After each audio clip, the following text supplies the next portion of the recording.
বন্ধুরা আসসালামু আলাইকুম। আপনারাই বলেন যে ব্যবসা নাকি চাকরি কোনটা আসলে উত্তম। এই যে দেখতেছেন এটা হচ্ছে একটা দোকান, কত বড় দোকান দেখেন। এই এই যে আমরা পরিচয় করে দিচ্ছি তারেক রহমান, এই যে শিশির, এখান থেকে কিন্তু তার শুরু। ঠিক আছে, যারা দেখতেছেন এখন আমি আপনাদেরকে বলতেছি এই জার্নিটা কিন্তু খুব বেশি দিনের না।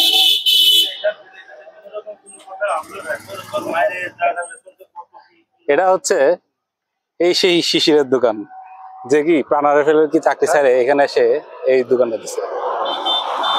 শুধু এই দোকানে না, কিন্তু এই যে পিছনে দেখতেছেন, এই যে ঠিক এই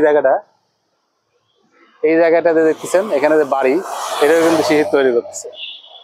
এখন কেন আপনারা এই যে চাকরি ছেড়ে এই জায়গাটা আসবেন? সে কিন্তু একজন ইঞ্জিনিয়ার, সেই ইঞ্জিনিয়ারিং পাশ করে জব করছে হচ্ছে প্রাণারে ফেলে, সেখান থেকে কিন্তু সে এখান থেকে এত বড় একটা ডিসিশন নিয়ে এই জায়গাটা আসছে। তার একটাই কারণ যে সেখানে সে পরিমাণ স্বাধীনতা পায়নি।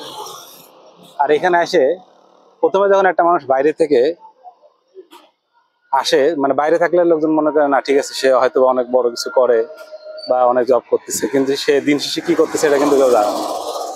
কিন্তু এলাকায় যখন সে এরকম ছোট একটা দোকান দিবে বা একদম ছোট থেকে শুরু করবে, তখন কিন্তু মানুষরা স্বাভাবিকভাবে মেনে নেবে না। কেন মেনে নেবে না? লোকজন মনে করবে যে কি একটা কাজ করতেছে এত পড়ালেখা করে আসে। কিন্তু এখান থেকেও যে অনেক কিছু করা যায় তার প্রমাণ কিন্তু এই শিশু।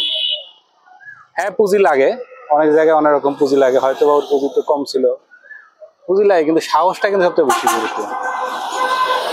ঠিক আছে, এই যে রূপপুরের যে এলাকাটা দেখতে পাচ্ছেন না, এখানে আসলে দেখা যাচ্ছে এই জায়গাটা কিন্তু হচ্ছে পারমাণবিক প্রকল্প। এই জায়গাটায় যে কটা দোকান আছে সবচেয়ে ভালো চলে এই দোকানটা।